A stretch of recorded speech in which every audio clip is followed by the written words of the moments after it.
One of the problems men have is ego. You have ego. And let me teach you something. Every man wants to exercise his ego. Am I correct? Do you know what makes you a man? A real Christian man is the ability that ego, that is an expression of manliness, you have conquered it and you have swallowed it. It doesn't control you, you control it. That's what makes you a man. It is manly for you to always want your wife to apologize to you. But what makes you a Christian man is that you do the apology.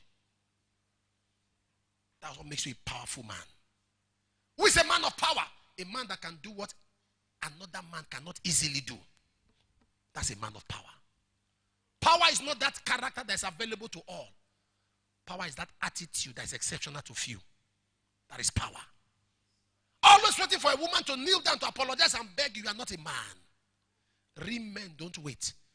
By their own apology lifestyle, they teach their wives. There's a way you'll be so broken and so humble that your wife will learn from you.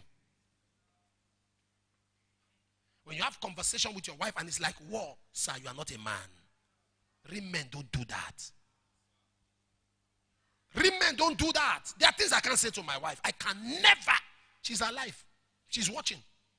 I can never say to her, no matter how hungry I am. Because real men don't do that. Are you listening to what I'm saying? They said, call down fire from heaven. And Jesus said, you don't know what manner of spirit you are of. Real power is that you have it, but you don't use it. Luke chapter 9 verse 55. You have it, but you don't use it. Fear a man that can destroy you, but is quiet. Fear a person. They say, send down fire from heaven. Jesus said, what? So when I see people, no, I'm not agree. I said, this is not it. This one is a child. Your ability to have it and you put it in check is what makes a man. I wish I'm saying something right now.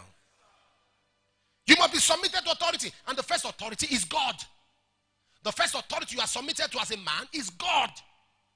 God is your authority. Anything God cannot change in your life, something is wrong. As a man, no matter your decisions, your principles, God should be able to change it and void it. When your wife and your home, your children know that you bow to one authority, which is God. There are men today, their wife knows that even when they are mad, even God cannot calm them down. Even God. When a man gets to a point, he look at his wife and say, I don't care who you report to. That's a man that will die young. Once there's not an individual in your life, you see, honor is a choice. Honor is a choice. When we honor men, we choose to. We honor men because we want to get to a point in our life where somebody can call us to order. It's a choice. It's a choice. It's a choice. No matter your level in politics, there must be somebody in the political circle that can call you to order. No matter your business level, you have gone far as an importer, exporter, there must be somebody in that your line of business that knows more than you can call you to order. No matter your level, as a medical doctor, Osigbeme has been teaching. I'm sure there's somebody Osigbeme still asks questions. There's somebody who still listening to say this aspect, how do we handle it? That's what makes up life. You cannot be a source without resources. If we call you a source, then where is the resource you draw from? When a human being, a believer, gets to a point, say, I've made up my mind, nothing can change it. You have not encountered the cross.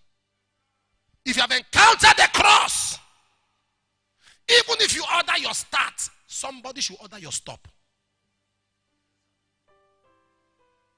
When you are a person that leadership, let me ask you a question. How would you feel? How would you feel? Your father or your son or your daughter, you get to a point when you are talking, they are not listening. What will you do? What will you do? You leave them. Not wish them evil, because you discover it's a waste of time. One day I was with my father and the Lord, and they were talking about somebody, and he was quiet. So when the person left, I said, Dad, you didn't say anything. He said, I prefer to be sleeping than to comment on that issue. I prefer to go and sleep. At least I will gain something. He said, because it's a waste of time. Never get to a point in life when leadership sees counseling you as a waste of time. There are men that their wives will report to their pastor and they don't care. That's the only thing my wife can threaten me with. I think I will talk to your father. I say, hey, come. And it's not, and it does not crisis. So the only issues my wife and I will ever have is about people. It's not personal. It's about people. Be careful of this person. Be careful of this. Be careful of this decision. Be careful. And anything she has told me to be careful of always backfires. And I'll tell you why. About women. I'll tell you that so that you become wise. Your ability to conquer your ego and be deliberate and intentional in submitting to an authority. Because every man is an authority of himself. So it takes a lot of brokenness for an authority to now submit to authority. I wish you are following what I'm talking about. Every man is an authority of himself. That's why you hear a man say, I am a man of myself. I'm a man of myself. I'm a titled man. I'm a titled man. Nah, man, I'm a titled man. No. I'm a titled man.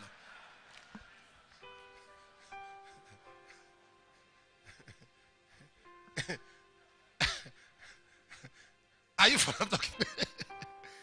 I'm a titled man. No. We don't kneel down. We don't bow for anybody. My chi will not allow me.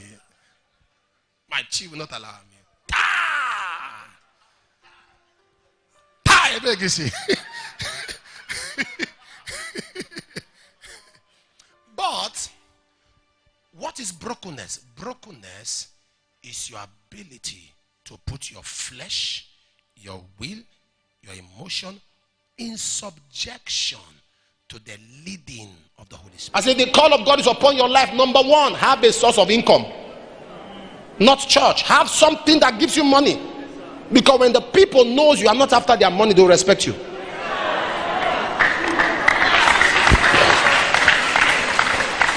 When they know, those who are close come around, they say, no.